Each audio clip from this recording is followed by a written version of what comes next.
Hey everybody, I'm Matt, and I'm here with James from Bison. How's it going, James? It's going very good. That's awesome. So you've been on tour for a little while now. How's it been going? It's been going pretty good. We've had some van problems, but other than that, you know, it's been a lot of fun. What is like the worst van problem story that you can muster out in these 5 seconds? Sounds like you got an accolade of them. Driving out of Kamloops, British Columbia, and I know something's weird. So kind of slow down a bit, and she's having trouble getting into overdrive. So I pull over, and I realize that first gear is gone and the overdrive gear is gone. So we have two gears. We have second and third. So then we pull over into a gas station and kind of try to figure out what to do. Then we realize that we don't have reverse is gone too.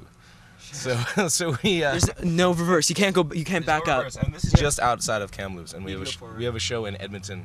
But we also have a really good friend that's a mechanic in Edmonton. So basically, what we decided to do was just drive to Edmonton in third gear. So it's just like basically driving like a riding lawnmower. That's awesome. All the way there. I think it's perfect to point out that we are actually inside of the van at this moment. And so, can you give us a small tour of your palace? Oh, yeah, this is where the captain sits. This is where the first mate sits, and then people usually sleep and hopefully not pee themselves back there. Awesome. Yeah, that's it. Wicked. And so, your album, Quiet Earth, came out in September. Can you tell me a little bit about the album for people at home who might not know about your type of, I guess, thrash rock, would you call it? Yeah, I guess I'd call it thrash rock. Thrash. We've been called everything. Yeah. What I've noticed in reading, what are they? Reviews, people's opinions about the album. I think it's a sort of an amalgamation of, we all come from different musical backgrounds and stuff, and we all grew up listening to different kinds of music. I mean, I guess its majority is sort of like aggressive and heavy music and stuff. Like, I grew up with punk rock, so I actually still consider Bison to be kind of like a punk rock band. I guess in attitude and spirit and in the way the live shows go. I mean, we're more than willing to sacrifice a note to, like, you know, jump around and have fun and stuff. Because when I see a band, I want to see them having fun on stage and, you know, not just staring at their fretboards doing their sweeps. I can't do sweeps. That's okay, man. But that's the thing. I find that some bands are so stiff on stage that everyone in the crowd is just like, oh, yeah, I'm more impressed than having a good time. Well, I think a lot of people have this weird thing where there's a band on stage, you know, not any caliber or any sort of at any point in their career, where they're on stage, so there's this, you know, this great thing or whatever. And I think if you see a band acting like idiots on stage, then that might make you feel better to kind of loosen up and, you know, act like a bit of an idiot too, or whatever. Yeah. Now, is Bison, is that a reflection of the facial hair that you have? Certainly not. No? No. And so, I imagine when you're on road and you have a beard, especially in the winter, is there any times when it's frozen? Oh yeah. Snot. Frozen. I was figuring showering, drool, and, you know, all that kind of stuff. Yeah, out of the shower, yeah, for sure. And so for the people at home who are, like, you know, prosperous bands trying to figure out, and they want to grow massive facial hair, like James himself.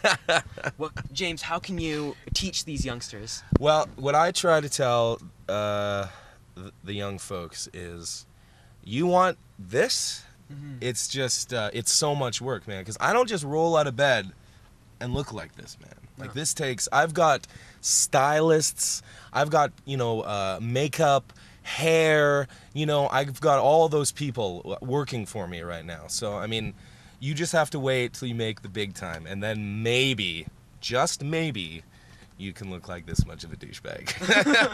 Exactly. I'm just joking. No, it's pure laziness.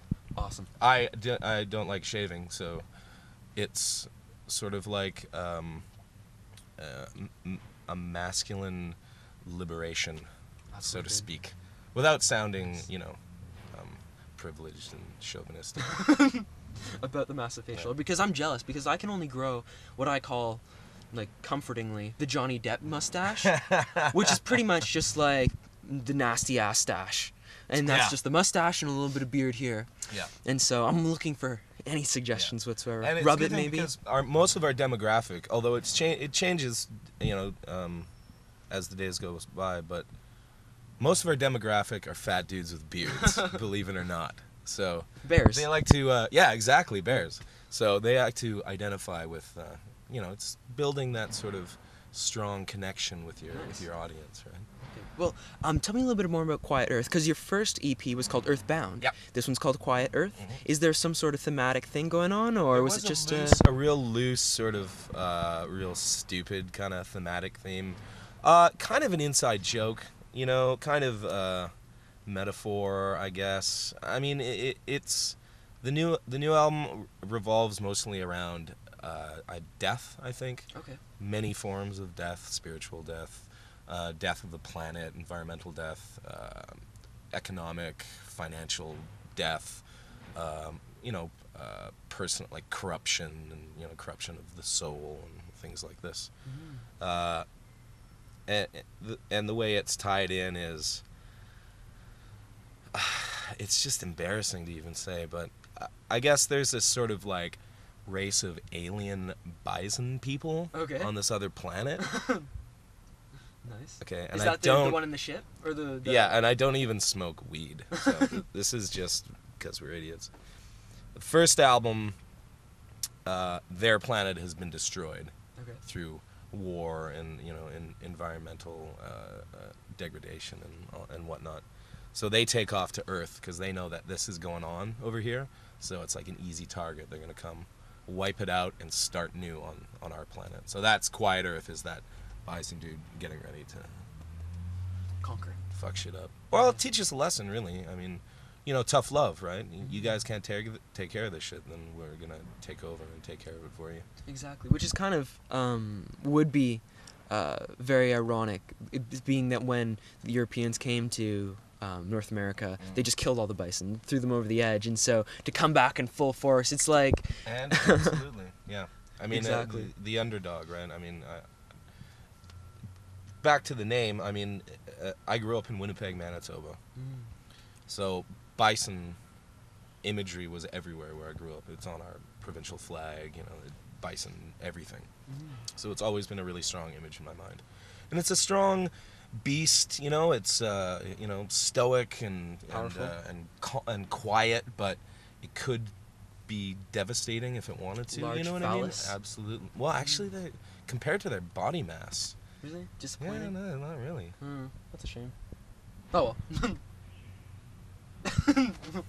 Anyway.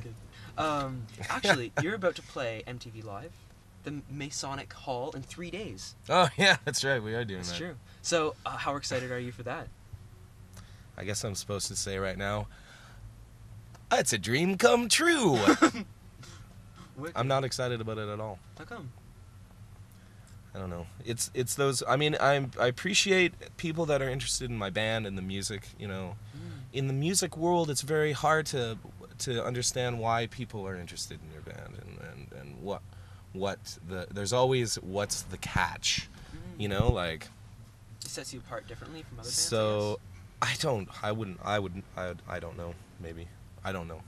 Well, I mean, I think so, because I think a lot of bands probably play music for the wrong reasons, in my opinion.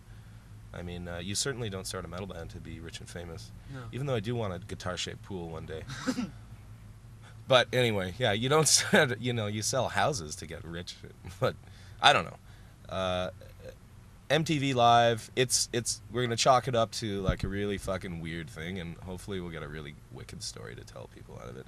Because initially, right off the bat, they're like, they can't wreck anything. Like, they can't wreck anything. Okay. Like, they read our bio and they've seen some live footage and like that. They can't wreck anything. Because we're in their studio and stuff like that. I guess so. I remember I saw this one video of Fucked Up playing in the bathroom. I heard about that. Yeah. Yeah. But it looked kind of awesome in one way. Up, and but it looks set up. They brought them up to us. They were like, because Fucked Up played here and they fucked it up. Really? You didn't hear that from me. Sorry, I keep on forgetting this is being recorded. Oh. Even though there's a mic in front of me.